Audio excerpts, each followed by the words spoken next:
Good afternoon to everyone. Myself Ajay Kaushik, lecturer in JMC Group of Institution.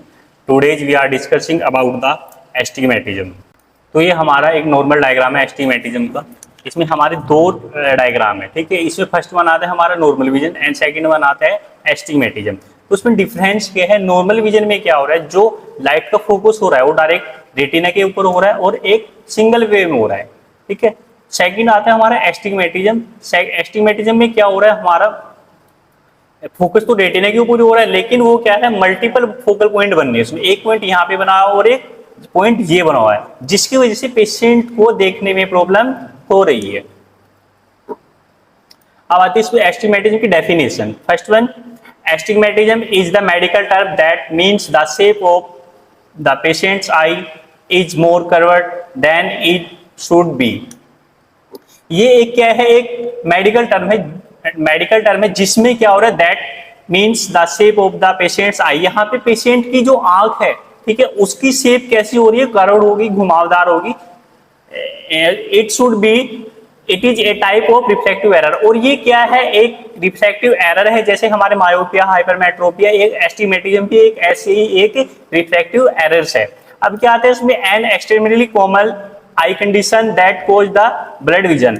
जब patient की आंख में क्या हो जाता है, घुमाव आ जाता है या कर्व्ड हो जाती है, उसकी वजह से पेशेंट की आंख में प्रॉब्लम होने की वजह से पेशेंट को क्या होता है, ब्लड दिखाई देता है। उसका कारण क्या हो जाता है, पेशेंट की आंख कर्व्ड होने का कारण क्या हो जाता है, जिसकी वजह से पेशेंट को धुंधला दिखाई देता है।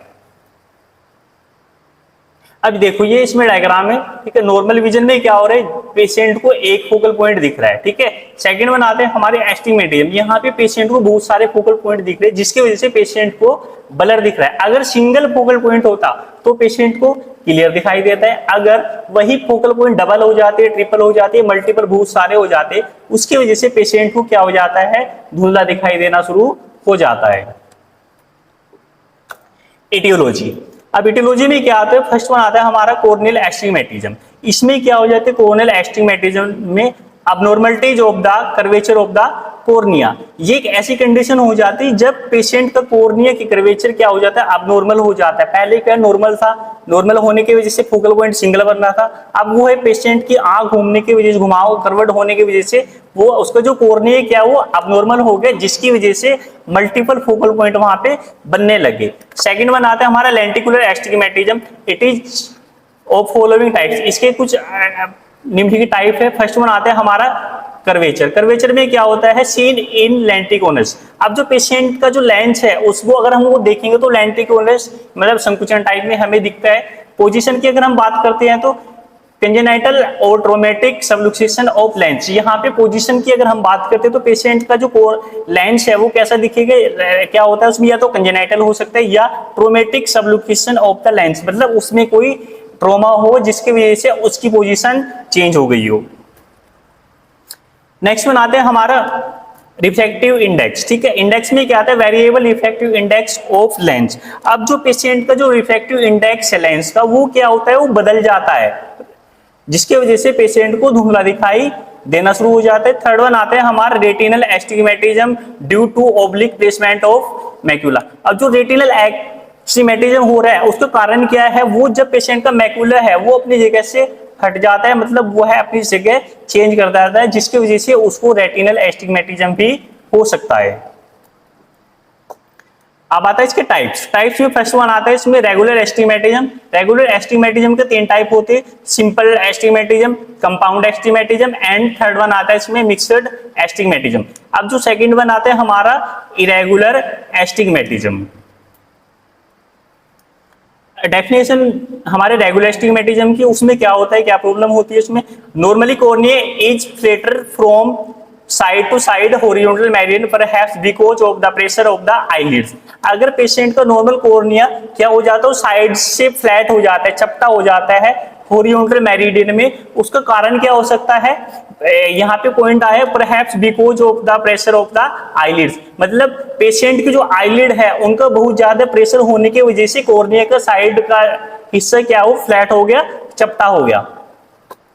It is curved above downward vertical. अब उसको हम वर्टिकल मेरिडियन में देखें तो वो क्या है, नीचे की तरफ से भी वह क्या हो गया, वो कर्वड हो गया, मतलब दोनों मेरिडियन पे, हॉरिजॉन्टल में भी और वर्टिकल मेरिडियन में भी कॉर्निया क्या एक साइड से वो फ्लैट हो गया। नेक्स्ट वन आता है इसके हमारा with the rule. With the rule में क्या होता है, the vertical meridian is more curved example as in normal cornea.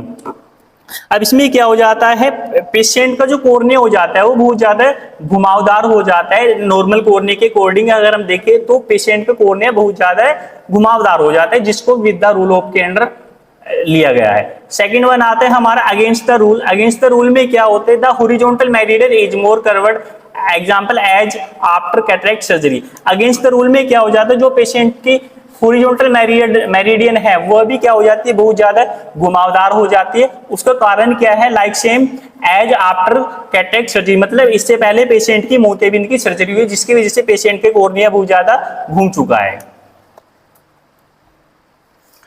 Number 2 irregular astigmatism. जो इरेगुलर एस्टिग्मेटिज्म है उसमें क्या हो, it is present when the corneal surface is irregular. ये कब प्रेजेंट होता है पेशेंट के अंदर, जब पेशेंट के कॉर्निया का सरफेस क्या हो जाता है, इरेगुलर हो जाता है, मतलब नॉर्मल से वह इरेगुलर हो जाता है। It can not be adequately corrected by lens.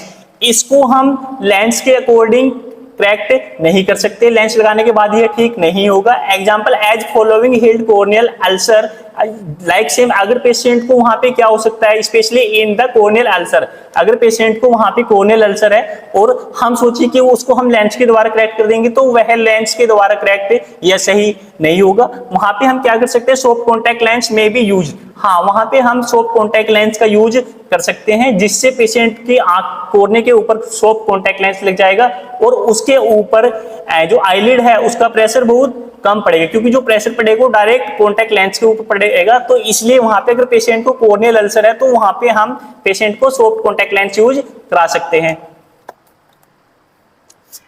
अब आते हैं इसके सिम्टम्स, लक्षण। फर्स्ट वन सिम्टम्स है इसका डिमनेस विजुअल एक्यूटी, मतलब पेशेंट को क्या है यहाँ पे विजुअल एक्यूटी उसकी ब्लर हो जाएगी, देखने में दिक्कत होगी। आई स्ट्रेन, आंखों के अंदर भारीपन रहेगी। स्क्विंटिंग टू सी क्लियरली, जब वह देखेगा तो उसको स्क्विंट भी हम वहां पे बहुत क्लियरली देख सकते हैं, हमें ऑटोमेटिकली उसकी आंख के अंदर स्क्विंट दिख जाएगा। हेडेक रहेगी, उसके आंखों सिर में बहुत ज्यादा दर्द होगा। फैटिग, उसको बहुत ज्यादा थकान होगी। 6 नंबर आता है हमारा letters in the books appear to be running together, जब वह पास की वस्तु देखेगी या कुछ बुक पढ़ेगा तो उसको बुक के अंदर जो लेटर है वो क्या है, रनिंग में दिखेंगे, चलते हुए दिखेंगे, प्रॉपर तरीके से क्लियर दिखाई नहीं देते हैं। ये इसके सिम्टम्स पाए जाते हैं। नेक्स्ट वन आता है इसमें कोजी, इसके कारण क्या हो सकते हैं। अब एस्टिग्मेटिज्म इज यूजुअली हेरेडिटरी, मतलब ये क्या है, मेन जेनेटिक या आनुवंशिक हो सकता है। इसमें क्या होता है, which means it is the condition biological parents pass down to their children. यह एक ऐसी कंडीशन है जिसमें जो पेरेंट्स के जो सिम्टम्स होते हैं वह बच्चे के अंदर भी आ सकते हैं, जिस कंडीशन को हेरेडिटरी या जेनेटिक कंडीशन कहा जा सकता है। मतलब अगर मम्मी पापा को एस्टिग्मेटिज्म की प्रॉब्लम है तो वह बच्चे को होने के चांसेस भी बहुत ज्यादा रहते हैं। It can also be caused by your eyelids putting too much pressure on your cornea, और इसका दूसरा कारण क्या हो सकता है, पेशेंट की आंख के ऊपर बहुत ज्यादा प्रेशर है। किसका, पेशेंट की जो आईलिड्स है वो बहुत ज्यादा प्रेशर कर रही है, जिसकी वजह से उसको क्या हो गया, उसका कॉर्निया साइड से और ऊपर से या नीचे से वह क्या है, कर्वड हो गया, वो दब चुका है। नेक्स्ट वन आता है इसमें आई इंजरी, यह पेशेंट को क्या वहां पे चोट लगी हो, ठीक है, चोट लगने की वजह से भी एस्टिग्मेटिज्म हो सकता है। Next one complications after cataract surgery, ठीक है, तो यहाँ पे उसको सेकंड कॉम्प्लिकेशन क्या रहेगा, मतलब पेशेंट को सर्जरी हुई है, कोई भी सर्जरी हुई आंख की, जिसकी वजह से उसको एस्टिग्मेटिज्म हो सकता है। अब आता है इसमें डायग्नोसिस एंड टेस्ट। अब हम उसको क्या डायग्नोस कैसे करेंगे, उसको पहले हमें टेस्ट कौन से करना पड़ेगा। सबसे पहले हमें टेस्ट विजुअल एक्टिव टेस्टिंग करना है उसका, ठीक है, नॉर्मल विजन लेना है, रिफ्रैक्शन टेस्ट करना है उसका, हमें फिर उसका चश्मे का नंबर निकालना है, रिफ्रैक्शन करना है, कैरेटोमेट्री करनी है उसकी, उसका हमें K1 K2 निकालना है, and then slit lamp examination, और उसका हमें स्लिट लैंप एग्जामिनेशन भी करके देखना ताकि हमें आंख की प्रॉपर बीमारी का पता लग सके। अब आता है इसमें ट्रीटमेंट। ट्रीटमेंट में क्या होता है, if there are no symptoms no treatment is required in low degrees of astigmatism less than 0.5 diopter both for distance and near vision. अगर क्या है वहां पे if there are no symptoms, अगर पेशेंट को कोई सिम्टम्स नहीं है, आंखों में दर्द नहीं है, देखने में कोई प्रॉब्लम नहीं है, स्क्विंटिंग नहीं है, ये सिम्टम्स नहीं है, नो ट्रीटमेंट इज रिक्वायर्ड, तो वहां पे पेशेंट को ट्रीटमेंट ही रिक्वायरमेंट नहीं है। लो डिग्री जो एस्टिग्मेटिज्म, या पेशेंट को बहुत लो डिग्री एस्टिग्मेटिज्म है, लगभग उसको आधा नंबर आया हुआ है, ठीक है, तो both for near and distance, तो अगर पेशेंट को आधा नंबर आया हुआ है और वहां पे उसको कोई सिम्टम्स भी नहीं है, तो उसमें ट्रीटमेंट की रिक्वायरमेंट नहीं होती है, तो वहां पे हम पेशेंट को ज्यादा फोर्स नहीं कर सकते कि आपको चश्मा ही लगाना है, तो उसको, क्योंकि उसको क्या है, विजन भी क्लियर हो जाएगा। Second one, when there are symptoms, अगर पेशेंट को सिम्टम्स है तो उसके लिए हमें क्या करना है, suitable crystalline cylindrical lenses are prescribe for constant use for distance and near, अगर पेशेंट को सिम्टम्स है तो उसको लिए हम सिलिंड्रिकल लेंसेज का यूज कर सकते हैं, प्रेस्क्राइब फॉर द कंस्टेंट, वो दोनों के लिए, डिस्टेंस के लिए भी काम आ सकता है पेशेंट को और वो नियर के लिए भी काम आ सकता है। Third number, contact lens, read contact lens और टोरिक कॉन्टैक्ट लेंस में भी यूज, अब अगर पेशेंट क्या है, चश्मा नहीं लगाना चाह रहा है, तो वो वहां पे पेशेंट को हम कॉन्टैक्ट लेंस के लिए भी सजेस्ट कर सकते हैं, जिसमें पेशेंट कौन कौन से लेंस यूज करेगा, उसमें read contact lens and toric contact lens भी वह यूज कर सकता है, वो चॉइस होती है पेशेंट की, वो चश्मा लगाना है उसको या उसको कॉन्टैक्ट लेंस यूज करना है। फोर्थ वन आता है हमारा recent advanced treatment including the astigmatism LASIK 1.5 से -0.5 तक। अब एडवांस टेक्नोलॉजी क्या चली, पेशेंट कह रहा है कि मेरे को चश्मा भी नहीं लगाना है, कॉन्टैक्ट लेंस भी नहीं लगाना है, मेरे को इन चीज़ों से मुझे एलर्जी है, तो हम पेशेंट को सजेस्ट कर सकते हैं कि आप लेसिक लेजर भी करा सकते हैं। अगर पेशेंट को नंबर वहां पे लगभग 1.5 से 5 के बीच के आसपास नंबर है, तो वहां पे पेशेंट लेसिक भी करा सकता है। तो ये हमारा आज का टॉपिक था एस्टिग्मेटिज्म। अगर आपकी कोई इंक्वायरी है, कोई क्वेश्चन है, कोई डाउट है, तो आप कमेंट बॉक्स में पूछ सकते हैं। Thank you everyone.